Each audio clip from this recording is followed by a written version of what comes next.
안녕하세요. 이번 시간에는 지난 시간에 이어서 그래프 기반 생성 모델에 대해서 설명을 드리도록 하겠습니다.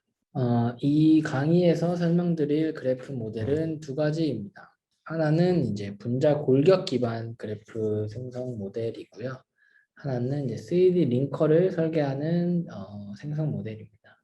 조금 이전 강의에서 설명드렸던 그래프 기반 모델이 조금 더 그래프 기반으로 해서 분자를 생성하는 좀 원리적인 기본적인 방법들이었다면 좀 이거는 그런 연구들을 바탕으로 한 응용 연구들 이런 그래프 생성 모델들을 이용을 해서 내 목적에 맞게 방영을 해서 어떤 응용 문제를 풀 수 있는지에 대한 모델들이라고 생각해 주시면 될 것 같습니다.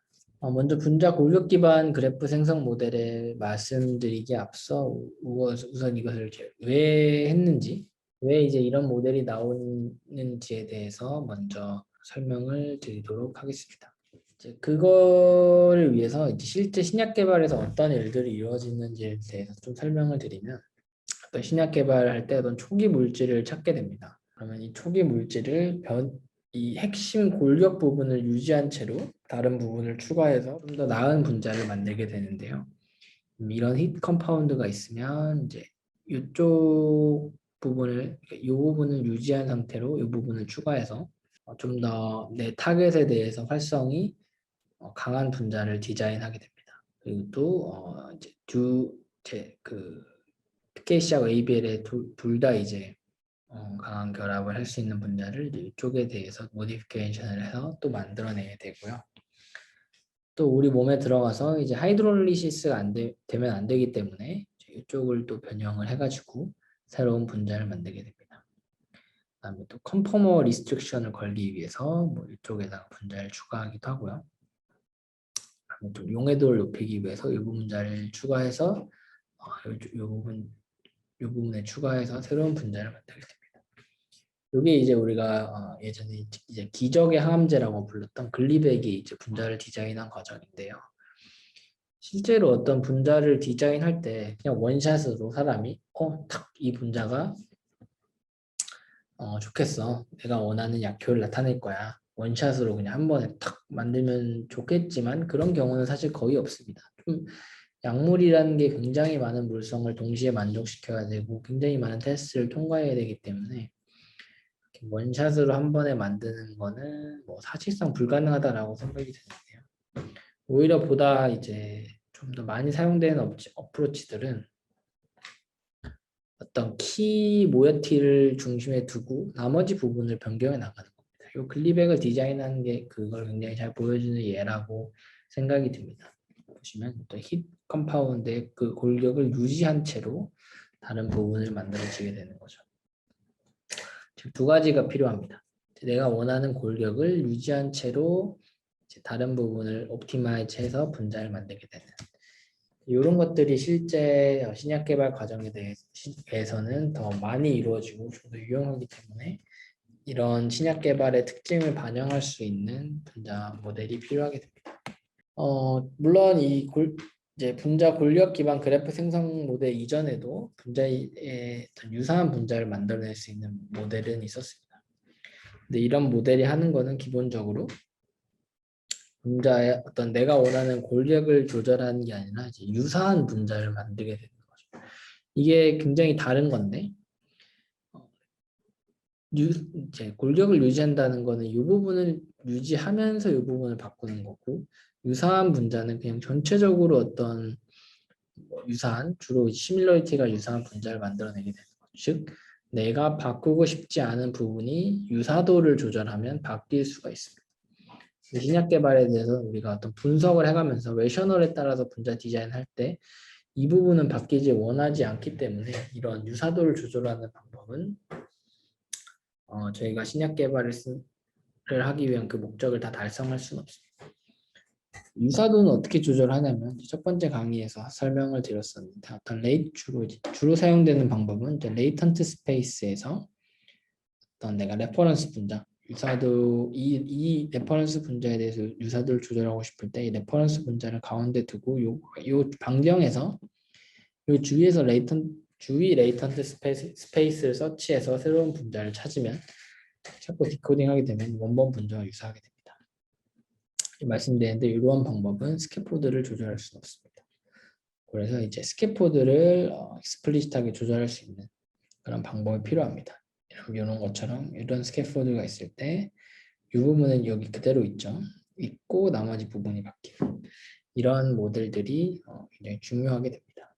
이것을 위해서 이제 이렇게 어떻게 하면 원하는 부분을 유지할 수 있을까 해서 제안된 게 이제 원본 그래프를 어떤 스캐폴드 그래프에서 확장시키는 방법입니다. 스캐폴드 그래프에서 어떤 확장시키는 방식으로 분자를 만들기 때문에 항상 처음에 주어진 스캐포드를 하위 구조로 포함하게 됩니다.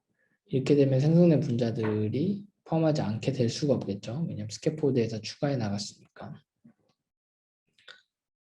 이런 스캐포드를 유지하면서 하는 방법을 할 때 그래프가 아니라 스마일즈는 조금 직관적으로 적용하기 힘든 부분이 있습니다. 왜냐하면 그래프 상에서는 이제 원본 스캐포드 그래프를 고정해 놓고 이쪽에다가 뭐 원자를 추가하고 본드도 추가하고 이런 것들이 가능하지만 스마일즈 상에서는 스캐포드의 스마일즈가 꼭 한 곳에 모여 있는 것도 아니고 가장 왼쪽에 있어서 다음 캐릭터를 추가하는 방식으로 원본 분자를 만드는 것도 아니기 때문에 좀 더 직관적인 방법으로 스캐포드를 유지하면서 새로운 분자를 만드는 게 어려워집니다. 이래서 이제 그래프 기반을 이용해서 분자 골격을 만드는 모델들이 이제 많이 나오게 되었고요. 이제 그 알고리즘에 대해서 설명을 드리도록 하겠습니다. 먼저 이제 스캐포드 그래프가 주어지게 되면 이 그래프에서 어떤 노드를 추가할지 말지를 정하게 됩니다. 노드가 이제 원자에 해당이 되는데 즉 어떤 원자를 추가할지 말지를 결정하는 거죠. 카본 아톰을 넣을지, 뭐 나이트로젠을 넣을지, 옥시전을 넣을지. 그래서 어떤 아톰을 넣을지 결정하고 예를 들면 뭐 산소가 넣기로 정해졌다. 산소를 그래프상에 추가합니다. 이 그래프상에서는 이제 이 산소는 이 그래프에는 추가되어 있지만 아직 어떤 다른 원자들과의 결합은 하나도 만들어지지 않은 상태입니다. 다음으로 어떤 엣지를 넣을지 정합니다. 예를 들면 뭐 싱글 본드인지 더블 본드인지 뭐 트리플 본드인지 이런 아로마틱 본드 이런 것들을 정하게 됩니다. 그 후에 그 엣지를 이제 연결을 하게 되고요. 그다음에 이 추가된 엣지가 이 어느 아톰들한테 연결할 점을 정합니다. 물론 이제 자기 빼고 자기 자신을 제외한 다른 원자들 중에 어떤 원자들과 본드를 연결할지를 정하게 되는 거죠. 그래서 연결된 아톰을 정하게 되면 이렇게 이 그래프 상에서 엣지를 연결하고요.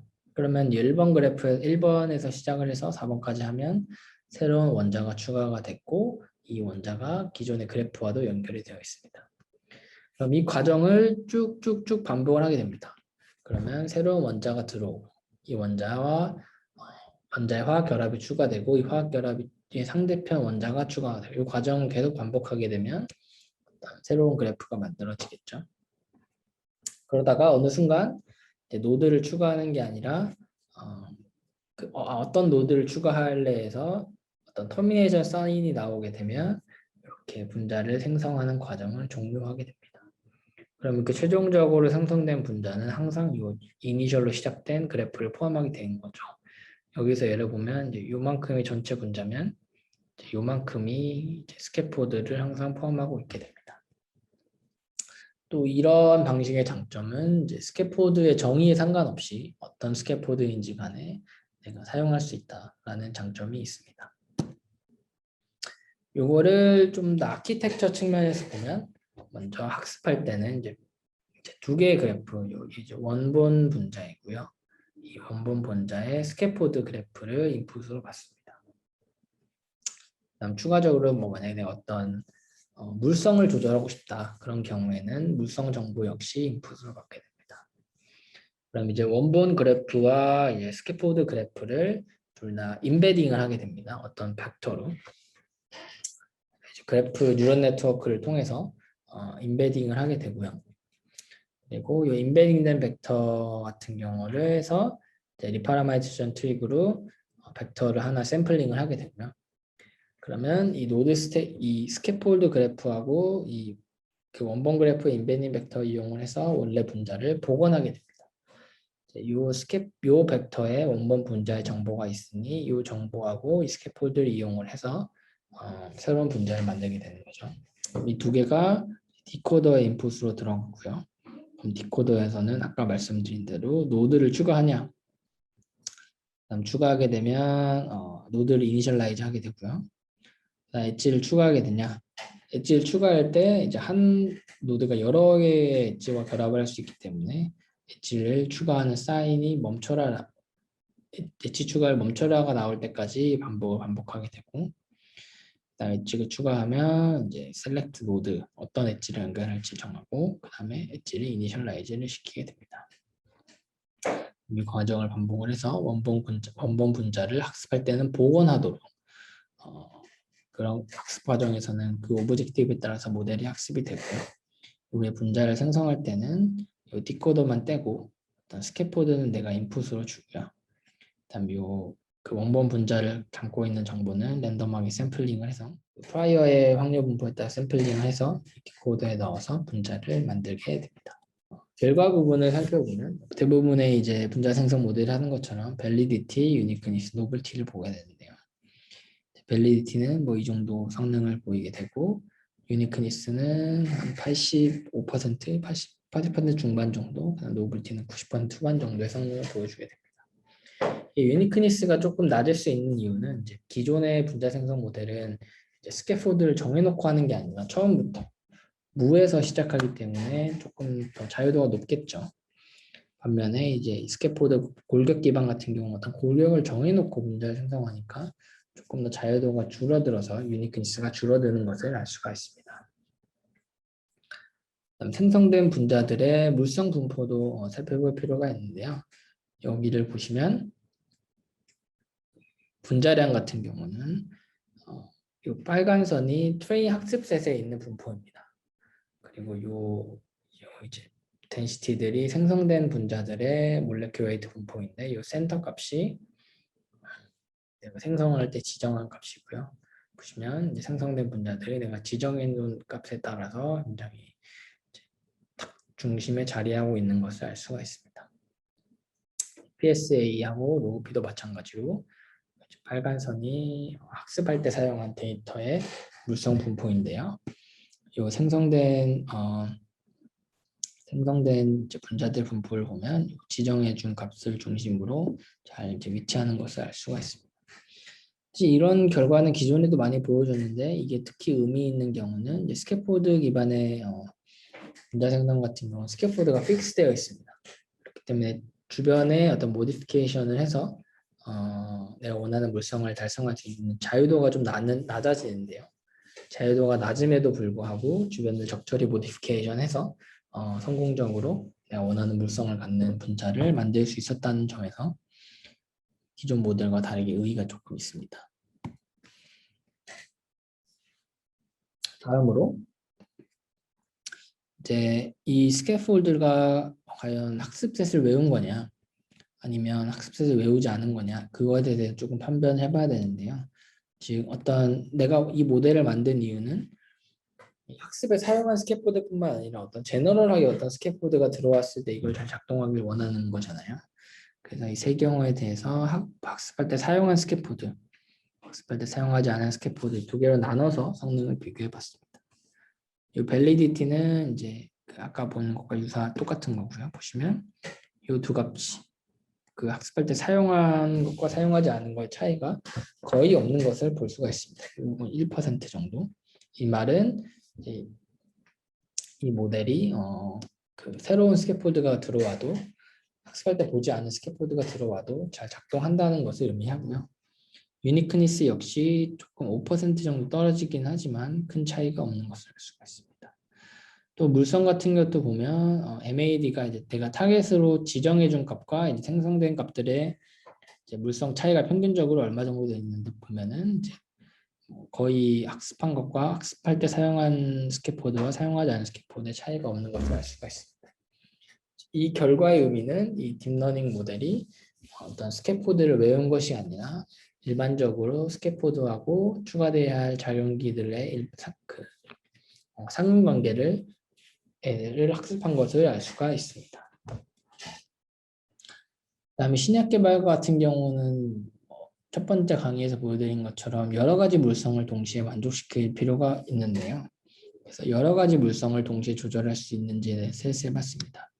이건 역시도 스캐포드가 고정되어서 자유도가 많이 줄어들기 때문에 조금 더 기존의 그 분자 생성 모델들에 비해서 조금 더 챌린징한 태스크라고 생각이 듭니다. 보시면 요 지점들이 물론 TPSA 몰레큘러 웨이트 요 두 개의 물성을 동시에 학습시킨 거 로그 P 몰레큘러 웨이트 TPSA 로그 P 이렇게 두 개의 물성을 동시에 학습시켜 봤고 요 저점이 이제 그 분자를 생성할 때 사용한 물성입니다. 보시면 생성한 분자들의 물성이 생성된 분자들의 물성이 생성할 때 지정된 값과 일치하는 것을 알 수가 있습니다. 그러니까 이 말은 분자들이 내가 지정해 준 값에 잘 생성되었다라는 걸 의미를 하고요.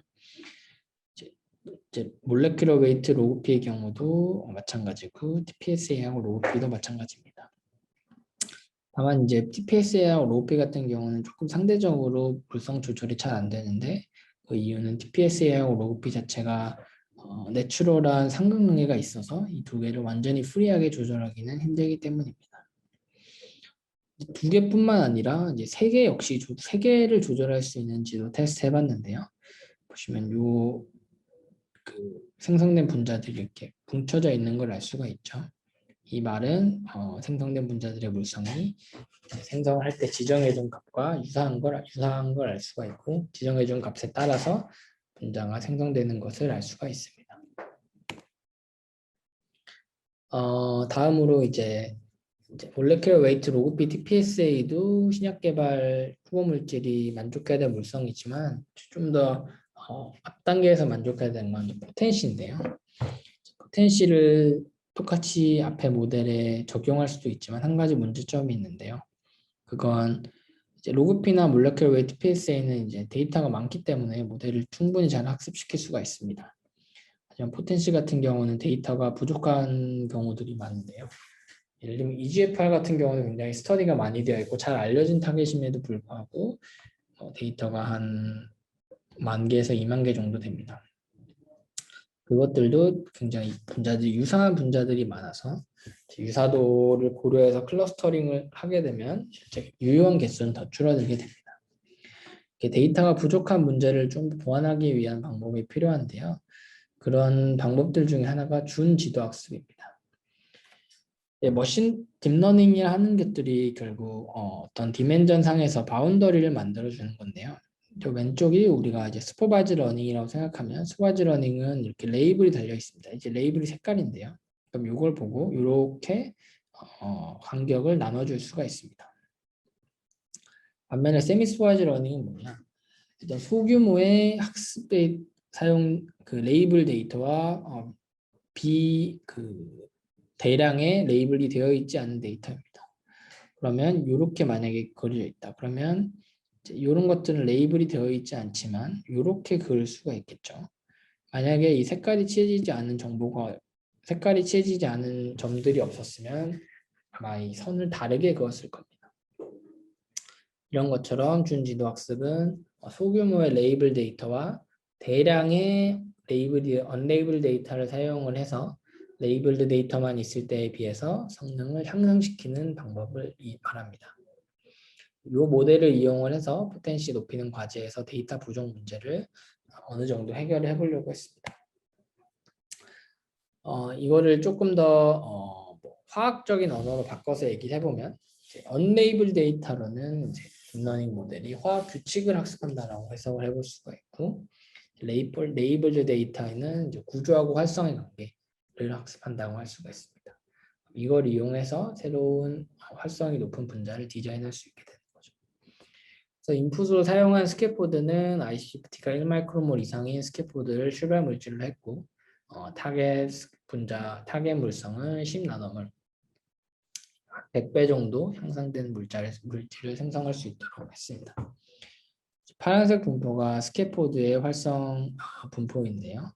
제가 6으로 잘랐기 때문에 그 마이크론 1마이크론으로 잘랐기 때문에 이제 6 이하의 분포가 같고 생성된 분자는 이제 예측된 성능이 이제 이렇게 나오는 걸 알 수가 있습니다. 저희가 아까 이전에 비해서 조금 더 브로드한 분포를 보이는데요. 아까 이전 그래프에서는 굉장히 샤프한 그래프가 나왔는데 그 이유는 아무래도 데이터가 부족한 게 하나 원인이 있고 또 활성이라는 건 상당히 복잡한 값이기 때문에 앞에 그 보였던 세 가지 물성에 비해서 좀 더 브로드하게 나온 걸 알 수가 있습니다. 그럼에도 불구하고 요 가장 최빈 값은 여기가 지정해준 10 나노몰로 나왔고 분포도 명확하게 시프트 된 것을 확인할 수가 있었습니다. 이거는 이제 다른 논문에서 나온 추가적인 결과인데요. 이제 그 다른 논문에서는 이제 GPCR에 대해서 이제 스캐폴드 기반의 접근법을 적용을 했습니다. 이것을 위해서 먼저 GPCR에 대해서 알려진 약물들과 그 활성 물질이 있는데요. 이 물질로부터 3개의 스캐포드를 뽑아냈습니다. 스캐포드 1, 스캐포드 2, 스캐포드 3입니다. 얘를 기준으로 이 스캐포드를 가지고 있는 알려진 약물도 있고 활성을 보인 물질도 있습니다. 2번도 마찬가지로 2번 스캐포드를 포함하는 약물이 있고 2번 스캐포드를 포함하는 활성 물질이 있습니다. 3번도 마찬가지고요. 그래서 이 3개의 스캐포드를 이용을 해가지고 GPCR에 대한 활성을 보이는 분자를 생성을 했는데요. 물론 이거는 엄밀히 말하면 이제 앞에 말씀드린 준지도 학습을 이용을 해서 구조하고 활성의 관계를 학습한 건 아니고 주어진 스캐포드를 포함하는 분자를 만들어낸 것입니다. 이 스캐포드 3개가 있는데 이 3개를 보면 다이버시티는 이렇게 나오고 생성된 분자들의 몰레큘러 웨이트, 높이도 이렇게 나오고 퀴디도 이렇게 나오고 합니다. 그래서 좀 볼만한 거는 이제 액티브 활성이 있다고 알려진 물질의 5%를 실제로 만들 수가 있었고 8%, 15% 만들 수 있었고요. 알려진 드럭의 12%, 25%를 실제로 이 모델을 통해서 만들어낼 수가 있었습니다. 참고로 이 실험할 때 이 3개의 모델 역시 트레이닝셋엔 없선 분자라서 이 모델이 처음 본 데이터에 대해서도 어느 정도 잘 작동하는구나 하는 걸 알 수가 있습니다. 밸리디티도 3개 스캐포드에 대해서 균일하게 작용을 하고 다만 유니크니스는 이 2개의 스캐포드에 대해서는 80% 중반 정도가 나오는데 이제 이 스캐포드에 대해서는 이제 유니크니스가 많이 떨어진 것을 알 수가 있습니다. 그 이유는 이걸 보시면 이제 2개의 스캐포드는 조금 더 심플한 데 반해서 이제 C번 같은 이 3번째 스캐포드는 좀 복잡하게 생겼죠. 링 2개가 퓨즈되어 있고 이쪽은 이제 링이 또 맞닿아 있어가지고 조금 복잡한 구조여서 이 모델이 새로운 분자 구조를 충분히 만들지 못했습니다. 이거는 꼭 모델이 문제라고 볼 수도 있고 아니면 실제로 이 분자 같은 경우는 이제 모디피케이션 할 수 있는 사이트가 적다라고 볼 수도 있습니다. 보시면 이제 다양한 위치에 대해서 분자를 새로운 작용기를 추가하는 걸 알 수가 있죠. 이게 모델이 항상 아무데나 추가하는 게 아니라 이렇게 특정 위치에다가 작용기를 많이 주로 추가하게 됩니다. 이 경우에도 마찬가지고요. 이 3번 이제 스캐포드는 이제 다양한 걸 못 만들어낸 것처럼 특정 곳, 이 위치 위주로 어떤 작용기를 추가하는 것을 알 수가 있습니다. 이 3개의 클래스에 대해서 도킹 계산을 해봤는데요. 좀 유의 있게 볼 건 액티브하고 섹너리티 분자, 캠블 분자인 걸 볼 수가 있습니다. 이 액티브한 분자들은 이제 생성된 분자들보다 조금 더 안정하게 나오죠. 이 경우에 대해서는 오히려 이제 회색, 그다음에 이 회색이랑 이제 주황색이 거의 일치하게 되는데, 즉 생성한 분자들이 어떤 유망한 스캐포드를 가지고 있음에도 불구하고 활성값이 거의 그냥 임의의 캠블 분자하고 똑같은 걸 알 수가 있고요. 반면에 2개 스캐포드에 대해서는 이 캠블 분자에 비해서 내가 지정한 스캐포드를 갖고 있는 분자가 더 활성을 세게 하는 걸로 알 수가 있습니다. 요 주황색이 이제 회색보다 왼쪽에 있죠. 그러니까 이 말은 이 1번 스캐포드 같은 경우는 활성을 예측하는 데 있어서 결정적이지 않다는 거죠. 왜냐하면 이 스캐포드를 가지고 있는 주황색 분포가 랜덤한 거랑 똑같았으니까. 반면 여기서는 어떤 스캐포드를 가지고 있으면 확실히 랜덤한 분자들에 비해서 활성이 강하게 나오는 걸 알 수가 있습니다. 즉 스캐포드가 활성에 큰 영향을 미친다라고 생각을 해볼 수가 있습니다. 3번도 마찬가지고요. 물론 도킹이 한계일 수도 있기 때문에 뭐 이걸 가지고 100% 결론 낼 수는 없지만 적어도 도킹 계산상으로는 이제 스캐포드를 기반으로 해서 분자 디자인을 함으로써 좀 더 포텐시가 유망한 분자를 디자인할 수 있다는 것을 알 수가 있습니다. 여기까지 이제 스캐포드 기반 분자 생성 모델에 대해서 설명을 드리고 다음으로 3D 링커를 디자인하는 방법에 대해서 좀 설명을 드리겠습니다. 예시로 이제 프래그먼트 기반의 분자 생성 모델을 가지고 왔는데요. 예를 들면 어떤 프래그먼트 이제 요 파란색이 이제 프로틴의 포켓이라고 포켓을 이제 애니메이션화한 거고요. 요 네 개가 프래그먼트라고 보시면 됩니다. 이제 우리가 프래그먼트를 치고 엑스레이를 실험을 해서 이런 이제 구조를 얻었다고 생각을 하면 사람들이 할 수 있는 건 이 프래그먼트하고 이 프래그먼트를 이 링커를 이용해서 연결하면 어떤 유망한 약 분자를 만들 수 있지 않을까? 이 프래그먼트하고 이 프래그먼트가 있으면 여기 두 개를 연결시키면 어떤 새로운 분자를 만들 수 있지 않을까? 그래서 이런 이 프래그먼트를 연결할 수 있는 링커를 딥러닝 기술을 이용을 해서 설계하는 방법에 대해서 설명을 드리도록 하겠습니다. D링커라는 모델인데 이 모델은 이제 두 개의 프래그먼트가 있을 때 이 프래그먼트는 엑스레이 구조가 밝혀져 있는 거죠. 이 두 프래그먼트가 있을 때 이 프래그먼트의 3차원 배양을 고려합니다. 그러니까 단순히 그래프만 가지고 안에 채울 걸 고려하는 게 아니라 이 프래그먼트의 3차원 배양을 고려해서 이 3차원 배양을 흐트러뜨리지 않는 그 링커를 디자인하는 게 이제 이 모델의 목표고요. 이 3차원 배양이 중요한 게 여기 만약에 링커를 연결했는데 이 링커에 컨스트레인이 걸려서 두 개가 뭐 바인딩이 돌아가게 되면 이 어프로치가 의미가 없어지겠죠. 3차원 배양을 고려해서 링커를 설계한다는 게 이 모델의 기존 모델과는 다른 점이 됩니다. 모델 알고리즘에 대해서 설명을 드리면 먼저 인풋으로 두 개 프래그먼트 이거는 우리가 고정된 거겠죠. 링커를 설계하는 문제니까 이 프래그먼트는 고정돼 있고요. 이 프래그먼트를 그 노드 스테이트를 이니셜하게 설정을 합니다. 그 다음에 이 링커 부분 아톰의 개수를 최대 개수를 정해요. 뭐 예를 들어 10개다 하면 이 10개를 랜덤하게 만들고 이 노드 스테이트를 이니셜라이즈 시킵니다. 그리고 이 노드 스테이트로부터 이 노드의 타입을 프리딕션을 하게 됩니다. 뭐 카본이냐 나이트로젠이냐 탄소냐 이걸 프리딕션 하게 되는 거죠.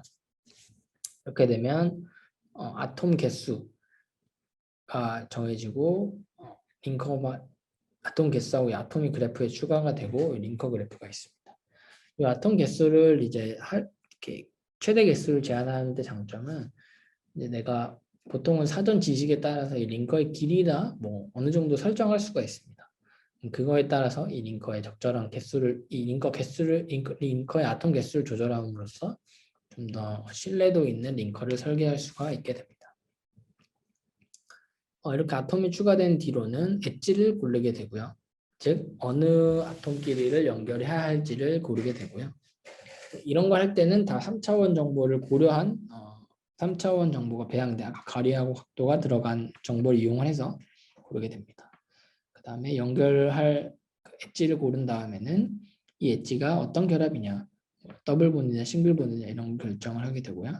그 다음에 노드를 연결한 뒤에는 이 새로운 연결에 따라서 노드 스테이트를 업데이트하게 되고 이 과정을 반복해서 더 이상 새로운 엣지가 연결되지 않을 때까지 하게 됩니다. 아무 노드와도 연결되어 있지 않는 그런 노드들이 발생하는데 이런 것들은 나중에 지워주면 되겠죠.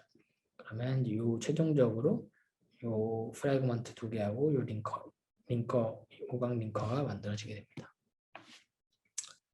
학습할 때하고 생성할 때를 나눠서 보면 이제 학습을 할 때는 이제 이 엑스레이 정보로부터 거리하고 그 각도 정보를 뽑아내게 되고요. 얘네들 이제 그래프로 표현을 하게 되고 이 그래프로부터 노드 스테이트, 이젠 링커 개수가 몇 개인지 그 노드 개수가 몇 개인지 알려져 있죠. 그래서 링커를 샘플링 링커 부분의 아톰 개수를 이니셜라이즈를 하고요.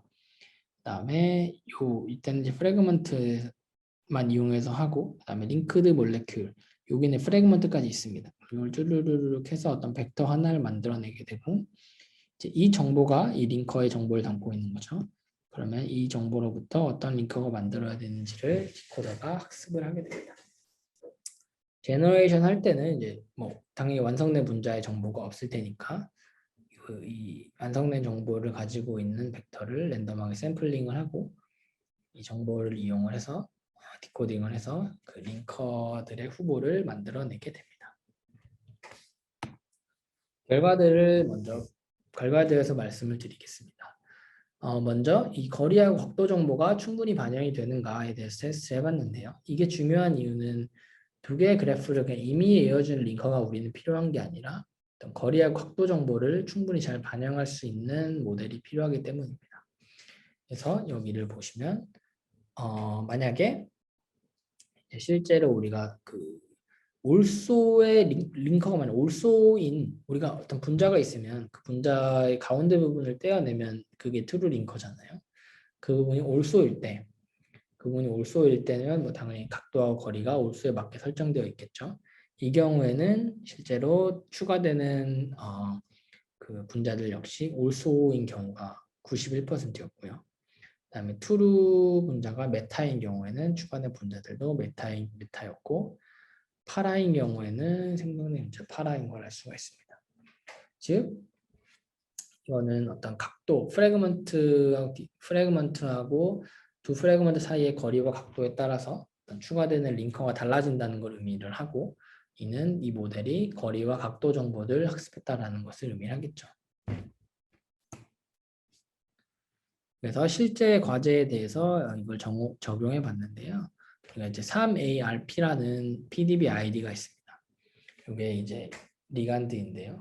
요 보시면 양쪽이 이제 프래그먼트가 있고 여기가 이제 긴 링커로 이루어져가 있습니다. 그럼 이 링커 부분을 제외하고 요 두 분자가 있을 때 거리와 각도 정보를 모델에 넣고 이제 생성을 시도하게 됐는데 실제로 요 링커하고 굉장히 유사한 링커를 가진 분자들이 만들어진 걸 알 수가 있습니다. 반면에 이제 이거의 비교 대상으로 삼은 게 데이터베이스인데 이 데이터베이스에서는 그냥 뭐 유사한 것들을 그냥 찾게 됩니다. 그럼 여기서는 실제로는 이런 체인 구조가 나오는데 반해 이런 DB 체인 구조가 이제 정답인데 반해 DB로 찾은 것들은 뭐 링이 들어가 있고 뭐 이런 경우들이 많이 발생하게 됩니다. 뭐 이게 꼭 정답이 아니라고 할 수는 없지만 어쨌든 딥러닝 모델을 사용하면 우리가 정답 하나는 알고 있는 건데 실험감 그것과 좀 더 유사한 분자들을 찾을 수 있게 됩니다. 또 다른 예로서 이제 그 OOU2라는 PDB 구조를 가지고 있는 건데요. 여기서도 이제 링커 부분을 제외하고 이제 이 분자를 가져온 것입니다. 실제 분자에는 링커 엑셀 구조의 링커가 있는데 이 링커를 떼버리고 보면 D 링커 이 값이 클수록 더 이제 좋은 링커가 만들어졌다고 보는데 이제 D 링커가 기존 데이터베이스보다 더 이제 요 성능이 좋은 걸 알 수가 있습니다. 또 이제 생성된 분자들을 실제 도킹 계산을 수행해 봤는데 보면 도킹 에너지 계산에서도 데이터베이스에서 분자를 가져온 경우들에 비해서 이제 링커를 사용한 경우가 더 값이 좋았습니다. 예를 들면 그 오토닥 비나 값이 -6 이하인 게 데이터베이스 기준으로는 데이터베이스로부터 생성한 분자는 61개 때만에 D 링커를 이용하면 144개 있었고요. 그다음 리드 레퍼런스 구조에 대해서 이렇게 레퍼런스 구조 값보다 작은 게 데이터베이스 기반 방법으로는 51개, 그다음에 D-링커 방법으로는 123개가 있었습니다. 마이너스 6.5인 경우가 데이터베이스에는 32개가 있었고요. 데이터베이스 방법으로는 32개, D-링커로는 80 이렇게 있었습니다.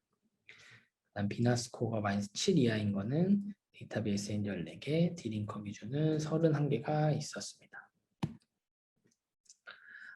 좀 더 정량적인 분석을 통해서 앞에 건 좀 더 정성적으로 본 거라면 정량적인 분석을 해봤는데요.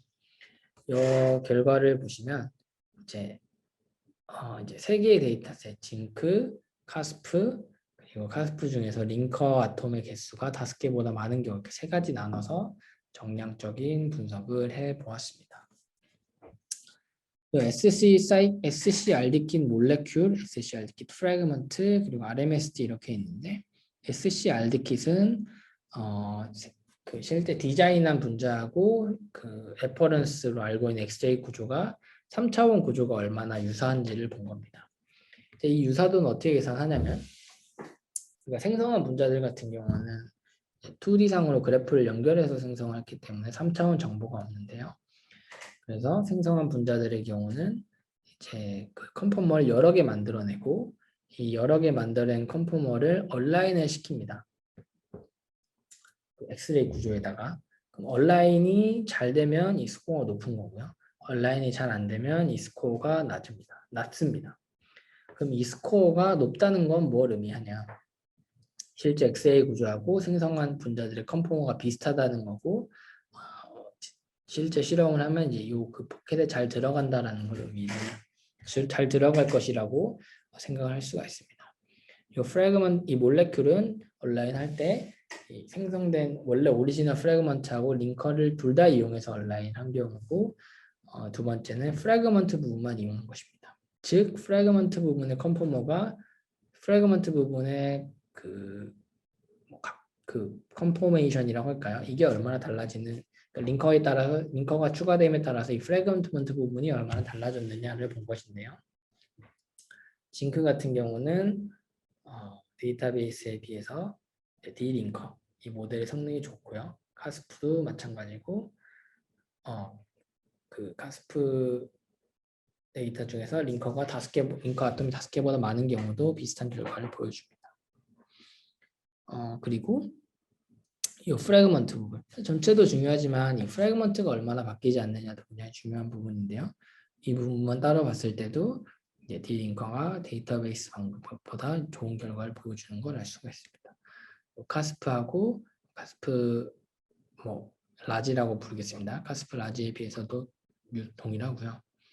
그다음에 RMSD를 봐도 RMSD가 작을수록 또 이제 컨포메이션이 유사하다라고 볼 수가 있는데 요 지표로도 보고 요 지표로도 보는 거죠.